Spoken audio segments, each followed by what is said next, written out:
Y bueno, lo decíamos, sí, como siempre salís hablando, balbuceando, protestando. ¿Las luces dónde están, Ale? Acá tenés una luz roja enorme diciendo que estamos al aire. Cierto. Turco. ¿Y qué decías qué? No, que hace unos minutos decíamos, bueno, elogió el lugar porque estaba fresquito. No sé. Lo primero que dijiste cuando entraste de nuevo fue: podemos prender el aire. Y así estamos las compañeras, con tos, con catarro. Están cayendo de a una y a punto de... Y de a uno, porque el primero que cayó fue Luqui. Primero fue Luqui. Sí, primero fue el Pulpo, porque el otro día Lucas decía que el primero... Bueno, yo no falté, no caí. Está bien, pero... O sea, me enfermé, pero no caí. Bueno, hay que felicitar. Hondo silencio en el tambaleante. Hondo silencio. Después porque aquí estás haciendo ilusión. No. Ahora, me encanta esto de la compartida de mate a pesar de las gripes y los catarros. ¿Sabés que si no comparto un mate, después la cara de Chucky, ¿cómo? ¿Cómo me va? No, muerde. No, pero yo estoy bien. Muerde. Bueno, ¿cómo estamos? ¿Bien?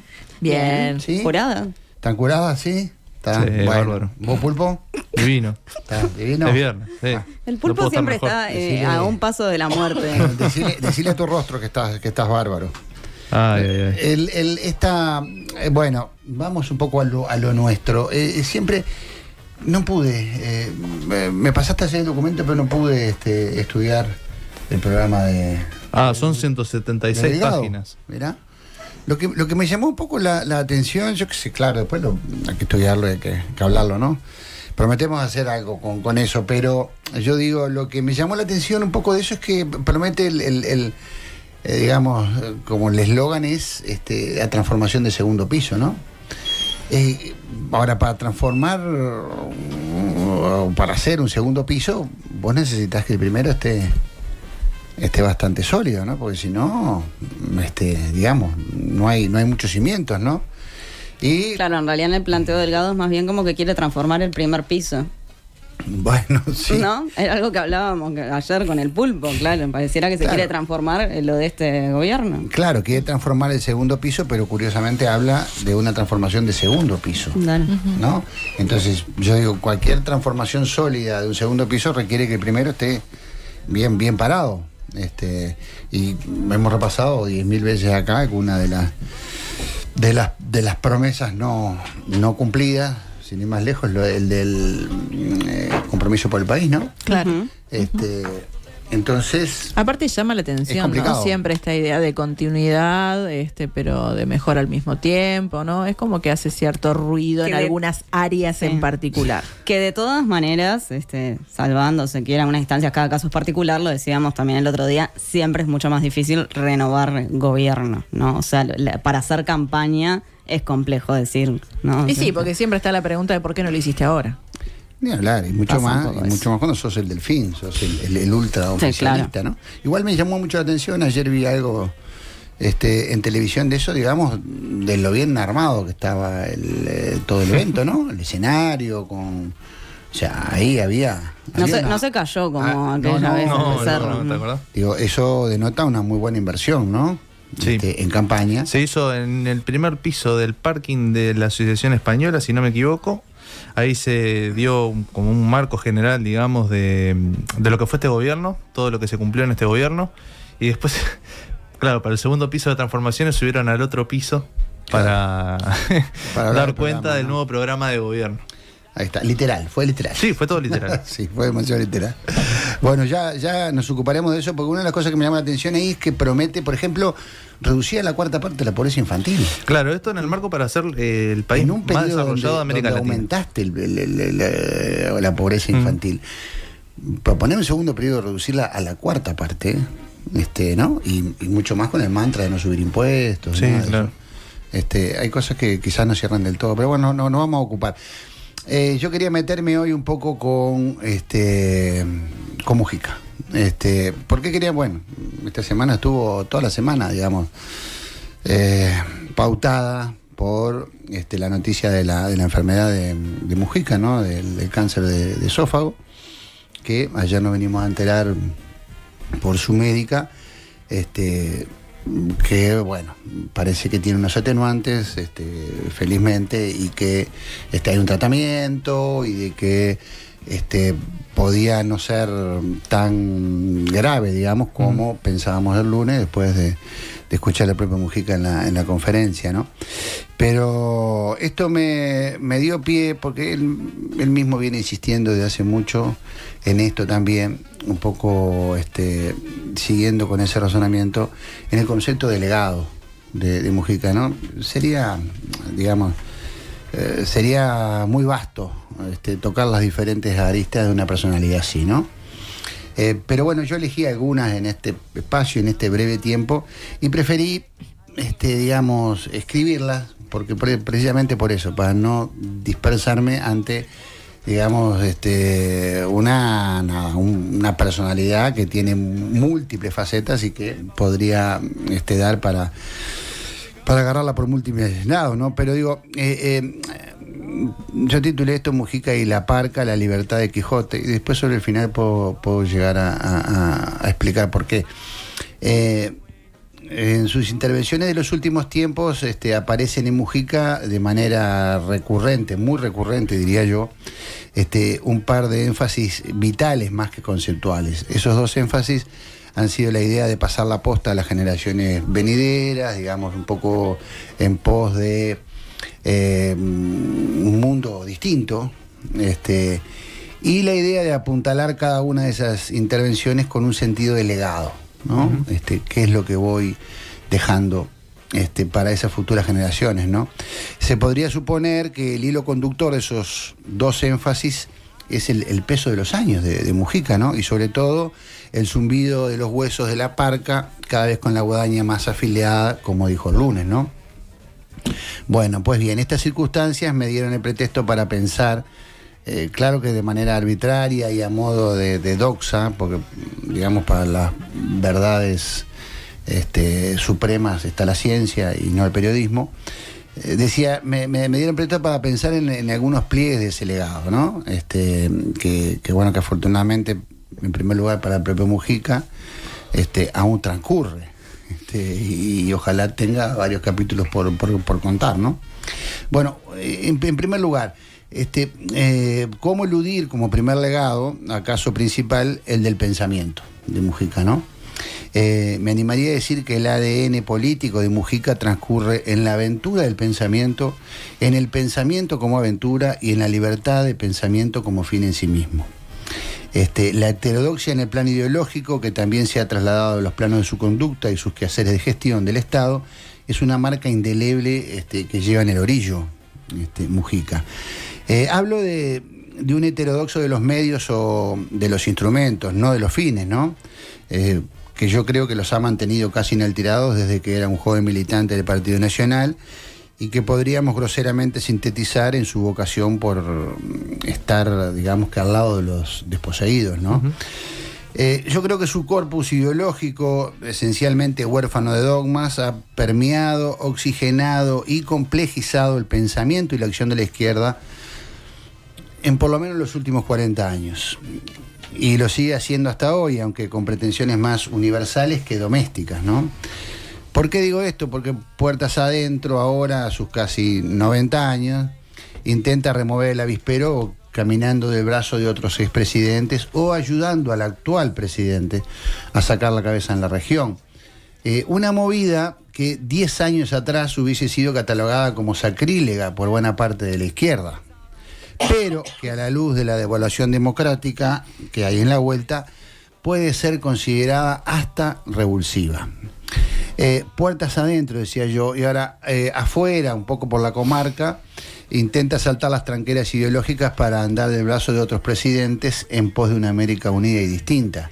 Pero yo creo que hace esto con una aguda síntesis política de las urgencias. ¿Por qué digo esto? Porque voy a citar alguna de sus frases, ¿no?, dichas en los últimos tiempos. El conjunto de las crisis globales que estamos viviendo puede llevar al colapso de las condiciones esenciales para la vida en el planeta. Muchos esfuerzos van a ser necesarios para enfrentar el cambio climático, la crisis del modelo económico hegemónico, el ordenamiento internacional obsoleto y las grandes fuerzas polarizantes. Unir fuerzas es lo mínimo que podemos hacer para no ser víctimas pasivas y darnos una oportunidad de un futuro mejor. Aquí, en este párrafo está, sintetizado un verdadero programa político a nivel internacional, ¿no? Hablando de aspectos como aspectos fundamentales hoy a nivel universal: el cambio climático, la crisis de modelo económico, el ordenamiento internacional obsoleto de los estados. Bueno, pero Mujica, en otra pista de su ortodoxia, nos habla también más de la importancia política de los factores emocionales y subjetivos, como el amor o la religión, que de las teorías económicas para impulsar el desarrollo. Yo creo que Mujica siempre ha querido estorbar, incordiar, alumbrar, romper desde el pensamiento. Y esa impronta le ha valido aplausos y reproches. Ponerse a la vanguardia de su época, por ejemplo, en materia de derechos, y recordemos apenas las leyes del aborto y del matrimonio igualitario, o quedar entrampado en visiones del pasado, y aquí debemos recordar, por ejemplo, su política de convivencia con los militares. Decía que siempre ha querido transgredir a través de su pensamiento, pero nunca ha querido imponer. Y esa es otra característica y cualidad de su legado, ¿no?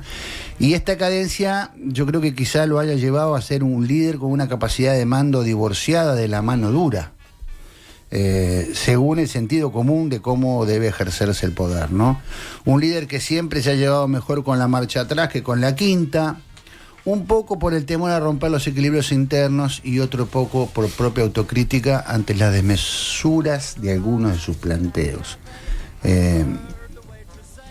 A Mujica lo ha caracterizado la desmesura, y en más de una oportunidad. Pero libre pensamiento no es sinónimo de idealismo puro. En el caso de Mujica, yo diría que por el contrario, y he aquí otra singularidad del personaje, es más bien sinónimo de pragmatismo puro. La cabeza vuela, pero los pies quedan siempre en la tierra, literalmente en su caso, ¿no? Su enemistad con la burocracia y su predilección por los atajos para eludir los obstáculos no tienen nada de altruismo ni de excentricidad. Es la forma más práctica para priorizar la acción detrás de un objetivo. Más allá de las dolencias agravadas que nos enteramos esta semana, igual conviene recordar que Mujica nunca fue un herbívoro, sino un carnívoro de la política. No en vano recordó que carne seguirá comiendo, aunque sea licuada. Lo dijo el miércoles en el quincho de Varela. Segundo aspecto que me interesaba destacar del legado, ¿no? Quizá emparentado con el anterior, reside en su lenguaje. La prosa y la poética de su narrativa están en el centro de su magnetismo político, yo creo, ¿no? Puede decirse que Mujica ha usado y abusado de esa capacidad innata para cautivar al mismo tiempo a doctos, plebeyos y paisanos. Se podrá argumentar que lo importante es el qué, o sea, la síntesis política que emana de esa narrativa, y no el cómo, que sería la poética que la adorna, esta poética de la que yo hablaba. Pero siempre me permití dudar de los términos de esa ecuación, más aún en los tiempos que corren, ¿no? En tercer lugar, yo diría, hoy está muy en boga, yo diría que hasta demasiado en boga, hasta el hartazgo, el término de la corrección política, ¿no? Pero yo creo que Mujica fue uno de los primeros líderes encumbrados justamente en romper con la corrección política. Pero no para montar escenas de espectáculos, sino para dotar a la política de otro sentido, ¿no? Su postura política yo creo que siempre fue disruptiva, por lo menos en función de los estándares de su época, ¿no? Disruptiva tanto en lo comunicacional como en lo ético y lo moral, ¿no? En ocasiones ha sido premeditadamente, pero en la inmensa mayoría de las veces yo creo que ha sido auténticamente disruptiva, ¿no? Bueno, el desapego al poder, aún con tanto poder encima y más todavía el poder asociado al dinero, ¿acaso haya sido el antimensaje más cautivante a escala mundial? Ustedes recordarán, bueno, el presidente más pobre del mundo, toda aquella fama internacional que supo tener, sobre todo cuando era presidente, ¿no? Pero bueno, eso a escala mundial, pero yo creo que a escala doméstica, sin embargo, hay una definición más discreta pero honda, que justamente dejó caer el antropólogo Daniel Vidar cuando le preguntaron quién era su amigo, ¿no? Mujica era muy amigo de Vidar. Y Vidar dijo, un Sancho disfrazado de Quijote. Yo creo que esa es un poco la metáfora del mensaje de Mujica hacia acá adentro, ¿no? Bueno, muy bien. Era esto que yo tenía para comentar de Mujica. Nos queda algún tiempo, o sea que podemos tirar alguna otra cosita. En improvisado podemos... Nos dejaste un poco cortos de palabras, podemos decir. No, está bien, pero por eso yo decía al principio, hay muchas puertas y ventanas por donde entrarle al personaje, ¿no? Y según de dónde se mire y según cada uno puede extraer alguna cosa y obviamente y no cosas siempre positivas, ¿no? De eso se trata la riqueza del personaje, como yo nombraba acá un poco la condición de esa heterodoxia de pensamiento también lleva la contradicción en sí misma, ¿no? Es la marcha y la contramarcha. Pero bueno, hay veces como que desde afuera se lo idealiza o se ve a un personaje todopoderoso, sin fallas. No, es digamos, está hecho de barro. Es humano. Es humano. Y pero yo quería fijar acá algunas cosas que quizá pues, desde el punto de vista doméstico quizás no están en el primer plano, ¿no? Porque además sería quedarse corto fijar solo el análisis de Mujica en su presidencia, cuando ¿no? Es una persona que ha tenido 1000 vidas en estos 90 años de vida, ¿no? Yo creo que además, por eso quise empezar por esto, porque a partir de ahora me parece que se abre con la salud de Mujica todo el capítulo del impacto político y del impacto electoral que puede tener eso, ¿no? O sea, en la política, bueno, la política es así. En la política, más allá del costado humano, también se piensa en costos y beneficios, ¿no? Bueno, pero yo creo que ese análisis está bien que se haga, pero va a quedar, me parece a mí, un poco más adelante para ver cómo impacta la salud de Mujica justamente en términos de campaña electoral, ¿no? Una salud que, vuelvo a repetir, pensábamos que estaba mucho más complicada el lunes de lo que nos enteramos ayer de parte de su doctora, ¿no? Sí. Sí, yo creo que ayer vos decías, Turco, bueno, que ibas a escribir para hoy y decíamos, bueno, ha sido la excepción, ¿no? Porque generalmente, y además es como el chiste, ¿no? Del improvisado, que siempre traes apuntes, pero tiene algo de improvisación y en realidad es verdad que Mujica, como otros líderes de suma importancia, llevan todo un pienso, sí, que implicarían, es verdad, tener tiempo de pensamiento y de escritura para poder abordar todas estas capas que vos decías, por ejemplo, bueno, de lo que sucede a nivel interno y lo que sucede a nivel internacional, ¿no? Tanto desde la derecha como desde la izquierda, pero claro, por supuesto que desde afuera lo que suele haber es una lectura sin matices, ¿no? En esto que decías. Entonces, claro, se entra en otros pliegues que conocemos acá, que desde afuera pasan desapercibidos, para bien y para mal, ¿no? Sí. Y ni que hablar que en el caso de Mujica, su historia pesa mucho más que en la de otros dirigentes, ¿no? Porque es eso, sí, su vida no empieza en la presidencia ni en sus años previos como dirigente político. Ahí hay toda una marca de vuelta, que lo va a acompañar desde las críticas que le van a hacer siempre ciertos sectores, como desde una visión justamente de reconocimiento y demás. Y creo que como digo, que va a llevar mucho tiempo, mucha tinta, analizar distintas cosas de sus presidencias y de sus dirigencias. Esto del legado me parece interesante, porque creo que hubo un cambio ahora, cuando te escuchaba con eso, yo creo que hubo un cambio en el último tiempo con Mujica en ese sentido, y en el MPP, a mí hasta hace un tiempo me parecía que quebrado, porque en realidad era la palabra de Mujica, era la última palabra, ¿no? Y que seguía, claro, y que seguía... Palabra santa. Sí, que seguía marcando eso, ¿no? Bueno, este es el elegido, esta es la elegida, y en definitiva la última palabra estaba ahí.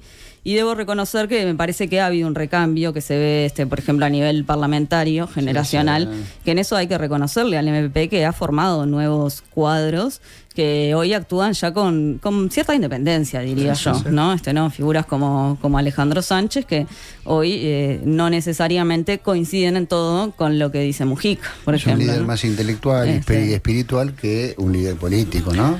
Es básicamente esa hoy su función. Bueno, hoy le dicen como guía. Sí. Bueno, más allá de lo político partidario. Igual le va a gustar incidir hasta el último día, ¿no? Esa piel, nadie se la puede, después de tantos años, sacar de encima, así nomás, ¿no? Más allá de todo lo político partidario, hay un legado mucho más importante. Hoy Mario Carrero decía, ¿no? La figura de Mujica hoy por hoy tiene una relevancia, una importancia y un peso internacionalmente que quizás en nuestro país se va a ver desde esa magnitud en unos cuantos años, que hoy por hoy es como más cercano. Entonces quizás su palabra no tiene tanto peso como va a tener en algún momento, ¿no? Sí, a mí hay un poema que digamos de Borges, ¿no? Que siempre me marcó mucho, que para mí es uno de los mejores poemas de él. Alguien que hacía más prosa que poesía, ¿no? Que se llama El otro, el mismo. Y cada vez que he pensado en la figura de Mujica me viene a la cabeza el título de ese poema, porque, digamos, la riqueza del personaje te lleva a pensar en que es el otro y es el mismo, casi al unísono, ¿no? Entonces, es, digamos que, diría yo, hasta casi inabordable, ¿no? En sus luces y en sus sombras, ¿no?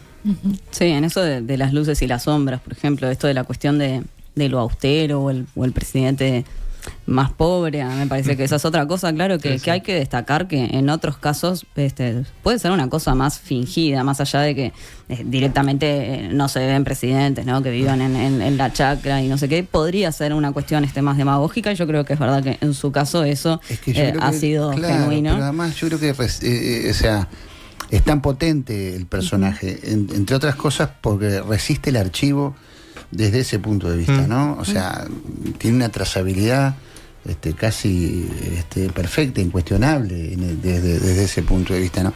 Eso no quiere decir, para mi gusto, digamos, el simplismo que he escuchado por ahí, que hace lo que piensa y dice lo que hace, ¿no? O sea, para empezar, ninguno de nosotros, para la convivencia familiar, en el barrio y en sociedad, podemos decir siempre lo que pensamos, ¿no? O sea, me parece que eso es producto de una condición que se pierde ya en la niñez, o se debería perder en la niñez a muy temprana. Menos alguien como Mujica, que tiene que estar decidiendo cosas a cada segundo y contemplando intereses mucho diversos, ¿no? Muy diversos, ¿no?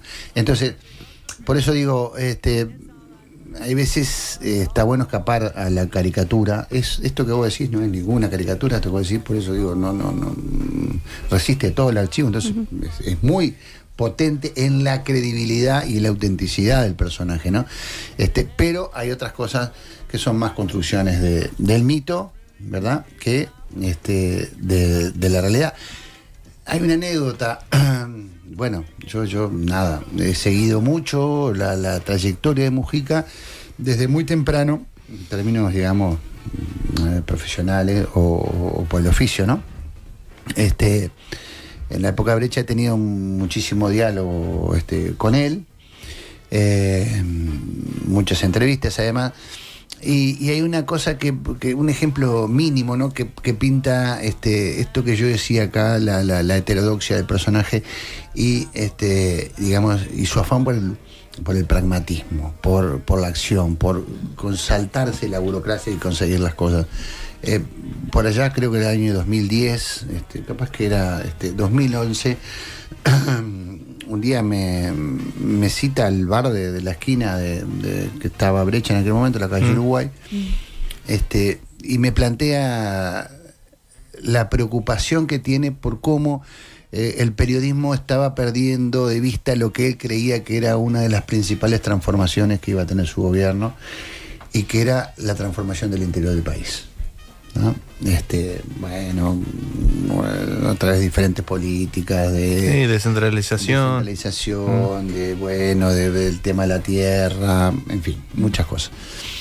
Entonces me plantea que qué podíamos hacer nosotros desde Brecha con eso, porque claro, en aquel momento creo que se ha perdido un poco, estaba aquella especie de Nacional y Peñarol en los semanarios que eran clases de búsqueda y Brecha, ¿no? Entonces él tenía la percepción en ese momento, una percepción de clase, diría yo, de que Brecha era el medio pobre y de que Búsqueda era el medio rico. Es verdad. Pero digo cómo es, por eso yo hablaba del sentido de pragmatismo, pero con mirada, ¿verdad? Uh-huh. O sea, no ingenuo, sino siempre decidiendo. Entonces, ¿qué me propone en aquel momento? Es genial. A ver, ¿qué me parecía a mí? Me propone, como Brecha era pobre, llevar a un periodista de Brecha como polizón a el interior, digamos, a través del auto en el que iba, ¿no? Para que, bueno, no gastara plata, ¿no? Y me dice en ese momento, bueno, hay que hablar con el Flaco Haller. El Flaco Haller era el jefe de su seguridad personal, y ver cómo se puede canalizar eso, ¿no? Bueno, por supuesto, la idea, digamos, por la desmesura, por eso hablaba de la desmesura, no prosperó. Pero a mí me parece un ejemplo muy, digamos, un ejemplo bastante chiquito, pero muy representativo de lo que era la heterodoxia y el pragmatismo, y digamos que también el sentido de justicia que tenía en su cabeza en ese momento. Y después le pasaba la data búsqueda. Y después siempre le pasaba, eso es totalmente cierto. Pero no solo eso, sino que cuando te decía, tengo esto, pero todavía no se puede comentar. Te quemaba aquello. Y te quemaba aquello a los 10 minutos. Te lo dejo embargado. Opa, búsqueda salía. Búsqueda, porque comentaba búsqueda solo los jueves. Salía en el diario País, en una radio, en cualquier lado, ¿no? O sea, nunca pudo, por la experiencia que yo tengo, soportar el secreto de una noticia más de 5 minutos, ¿no? Pero bueno. No, y después dos cositas de las que vos decías, Turco, cuando hablabas, ¿no? Bueno, de la agenda de derechos y de las cosas que se votaron durante el gobierno de Mujica. Resaltar que siempre es esa cosa de ida y vuelta, ¿no? Con los movimientos sociales, porque ni que hablar que ahí la lucha fue de las organizaciones sociales, y lo que se hizo, sí, desde la presidencia de Mujica, que por eso digo que es una ida y vuelta, fue habilitar que ciertas discusiones, ciertas cosas salieran, que por supuesto no es menor, porque tuvimos el veto de Vázquez con el aborto, ¿no? Eso te iba a decir. Por eso digo... Esa habilitación, por más que no fuera meramente una habilitación, es la llave que abría o cerraba puertas, ¿no? Es unida y vuelta, y bueno, después obviamente ya lo sabemos, lo hemos charlado, vos lo mencionabas ahí, también está el vínculo con los militares, que así como hablo del veto de Vázquez, como referente, costó mucho también tenerlo frente a una causa tan difícil, dando ciertas opiniones, ¿no? Estando en la presidencia, porque era el presidente justamente, y yo creo que había causas que excedían. Sin duda. Pero esto dentro de todos los matices que hemos hablado. Por supuesto, y yo creo que batalló con eso, digamos, diciendo su verdad y siendo consciente de que buena parte de la izquierda iba a caer mal, estaba en contra de todo eso, ¿no? Eso también es parte de la forma de, ¿cómo te puedo decir? Que yo hablaba acá de cómo buscaba mandar sin imponer también, ¿no? Así que bueno, tenemos para escribir mucho. Vamos a seguir con esto si es que les gustó. 11 de la mañana. Fuera. Nada que perder, todo por informar.